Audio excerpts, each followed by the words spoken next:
It's the Mike and Larry Uncensored Radio Podcast. It's the Mike and Larry Uncensored Radio Podcast. It's the Mike and Larry Uncensored Radio Podcast. It's the Mike and Larry Uncensored Radio Podcast. Thank you for coming. Yay, so kind. Hello, I am Larry Lombardi, and this is my younger brother, Michael Lombardi. We were born 3 minutes ahead of each other. Hello. Well, actually, no. I'm sorry. I meant to say I was born 3 minutes ahead of him, so I technically count as his older brother. Yeah, true. L comes before N in the alphabet. You get it, guys? Yeah, so today we're going to be talking about some cool stories we've had throughout our lifetime. And it was pretty wild, I won't lie. Exactly there, young brother Mike. So today we're going to be talking about the time we went on a nice camping trip. It was scary. Like, really, really scary. I'm still having flashbacks from it. Oh, God! Oh, my God, what the fuck? It's okay. Now, before we begin, I just want to remind you, my brother just said the F word, because this podcast show is not for children. And if you are a young child who is watching this and just heard my little brother say the F-bomb, then you should leave immediately. Okie dokie? Left? Okay, sounds good. Alright, so this takes place in 1985. So, the year was 1985, and it was June 14th. And 4 boys were about to leave the home to go camping. The 4 boys were me, my brother Mike, our midget friend Theodore, as the woke says little people now. Yes, I know. And his son, Theodore. But whose son? Mike's son. Wait, Theodore's my son? Oh! I'm so sorry. No, Theodore's our friend. And Mike's son is Timmy. Yeah, you fucked up there in your speech. Alright, and I'm like, hey guys, we excited? And then we were like, oh yeah! We cried. And it was pretty amazing, and we were excited to go on this nice road trip. Exactly there. So we packed our things, and we were getting ready to get on the road with some nice music. Exactly, and we thought it would be very normal. But little did we know it was going to be a very strange and potentially dangerous adventure. Totally dangerous. And so we were driving along with my son and our friend Theodore. And he's all like, hey Mike, we gotta hang out together. So if you don't know who Theodore is, he's a blonde man, he's a short guy, and he has pie eyes, of course. Yeah, he's pretty nice. And he has a orange shirt and blue pants and some purple boots. You don't even know how to describe him? I just described him. Oh, oh man. And if you're probably wondering, Larry, what kind of human species are you, judging by the cover photo? Well, I am a rare human species called Sapiens, and we are very smart. Exactly there. My brother got that trait from his father. Well, we both share the same father. So anyway, things were going along as like peaches and cream, like cheese and crackers, peanut butter and jelly. Oh man, that was pretty wild. Until an actual fork on the road popped a hole in our tire. Not like not the saying, is what I'm saying, but an actual fork on the fucking road was on the street, and it popped a hole in our tile. Tile? Oh, I'm sorry, the tile. The tire. Jeez, Larry, you don't even know your speech today. Neither do you, fuckwad. Hey, don't call me that, you dimwit biscuit. I'm not a biscuit. I'm a human. Oh. Anyways, I couldn't control the car, and I was swerving, and I was like, oh, I can't stop this damn car! And we ran off the road and landed beside a tree, and I was like, holy shit, that's a nightmare. Totally. And then we saw little people that looked like blue fireballs, and they surrounded us like hell. And I thought, uh-oh, are we dead? And then they said, we are the tribe of the blue fire, and our king was not happy. No, their king was not happy. And then they said, the king was like, who dares direct their car into our town? We were scared. It was like, oh God. And I was like, it was an accident. And then I was like, a fork poked a hole in our tire, and we were trying to go to the campsite whenever we started swerving. And the Blue Fire tribe and their king huddled together and were discussing something as private. Yeah, I know it was, and I was like, hey, what are they discussing? Some weird shit? I know. And then we all gathered around, and and then we looked at each other in surprise, and we were like, what are they talking about? I don't know, they gathering something? And then they turned around at us, and then they said, we decided to help you. Have a spare tire that you can have. The Tyler. Did you just say Tyler? I mean, not Tyler. The tire. Yeah, we have a spare tire that you can have. Replied the king. Yeah, replied the king. You just say it like it's a narrative. And we were all like, woohoo, get a tire back. And then the tribe helped them change their tire, and they were set to go. Are you reading off a script? Well, I don't know. You sound like a narrator. Well, anyways, the king and the tribe have sent us off and wished us well. It was pretty amazing. Yeah, but little did we know that there was still some danger lurking around the corner. Stop trying to be all dramatic and some fucking transition stuff you're doing. Hey. Anyway, we were delighted to be on the road again. On the road again. Yes, we're glad to be on the road again. Oh yeah. Really good. Oh. Everything was going as smooth as cream cheese. Like on a bagel. Oh yeah, bagels. Then there was trouble. A rock flew up and it hit our windshield. I was like, oh no! And then the car was swerving around like 360 degrees. I was like, it was making a full circle on the road. And we were screaming for our lives. We were like, ah! And the car veered off the road again. And nearly going off a steep cliff. And worst of all, I was afraid of heights. And to make matters worse, Theodore fell out of the vehicle and rolled off the cliff, barely grabbing onto the ledge. He was like, Mike, hey Larry, help! Well, he most likely cried for Larry. Yeah, I was his favorite. Shut up! Like his favorite friend? Yeah. Who's talking? Jinx! Sorry, we're talking about the story here, not Jinx's. And he was also hanging off the edge, and so was the car as well. It was all like, we were like, we could not decide between saving the car or the friend.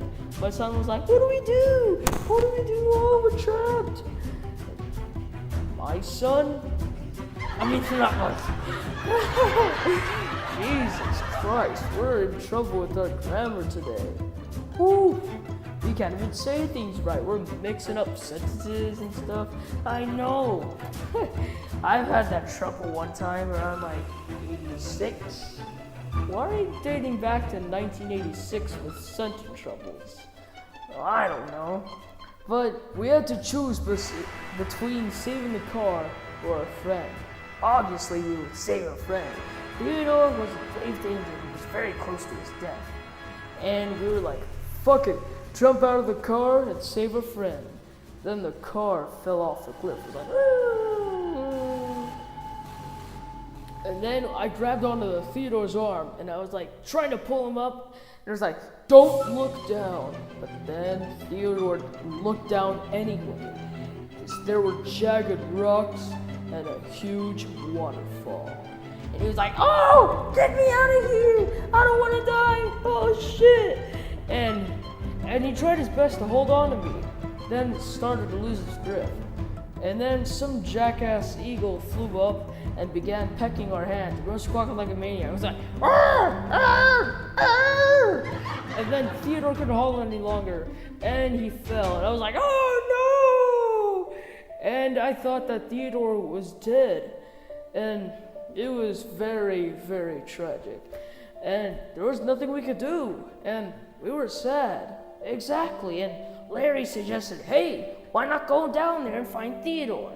And then my son thought, "Are you crazy? It's a bad idea." But I said, "No, we're following his advice."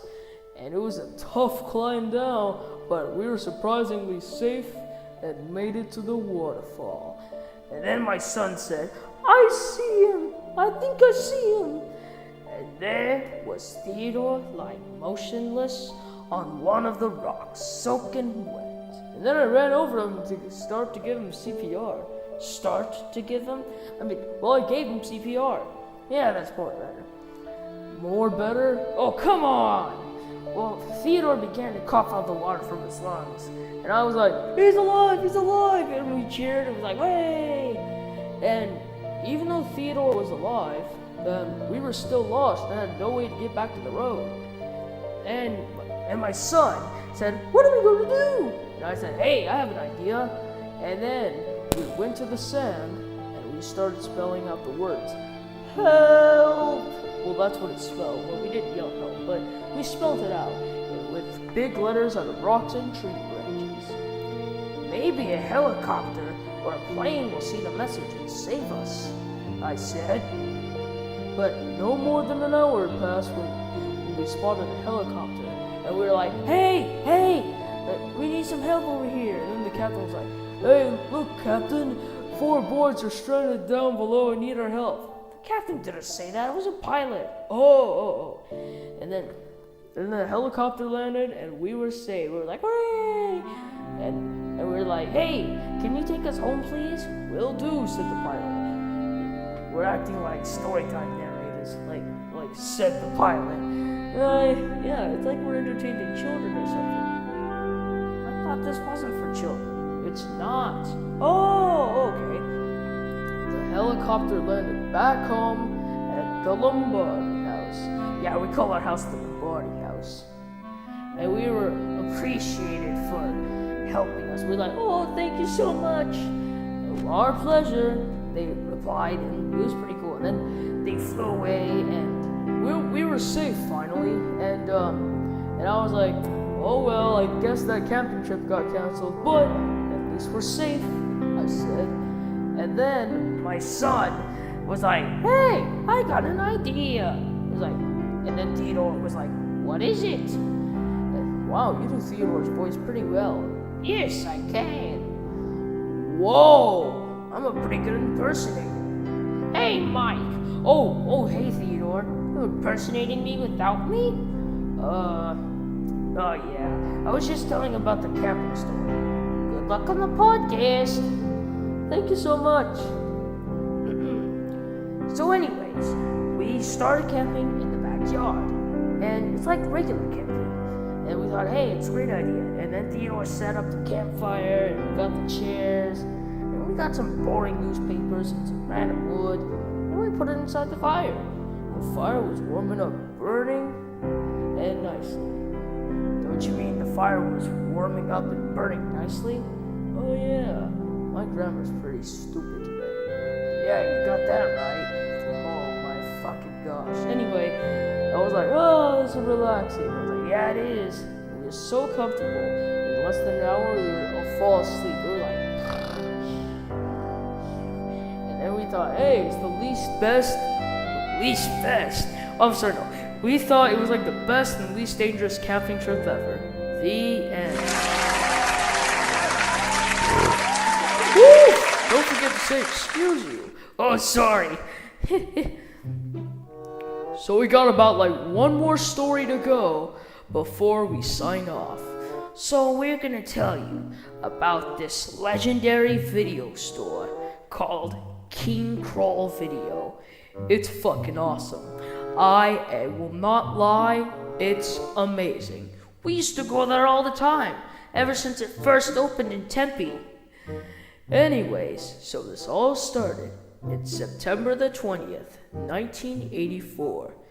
The first King Kroll video opened in Guadalupe, and we were like, hey, we gotta go check that out. And we thought, yeah, that was a great idea. And so we walked up to the video store, and we went window shopping for like an hour or so, and we were like the first customers. And we were like, excuse us, sir, but we would like to buy this cool movie. And that cool movie was Karate Kid. And it was like, how much for that? $6.69, the employee said. We said, we'll take it. And so we exited King Kroll with an amazing tape. And we're like, woohoo! And so we kept shopping there for like 30 years. 30 years. Well, at least 30 years. Yeah, a little bit. And it was like the most successful store of all. And it reached its peak in 1995, whenever it had like over 69,420 stores. Yeah, I know, it was legendary. 69,420. Woo! It's an awesome number. I know. And yeah. And then the place started to close down around like 2010.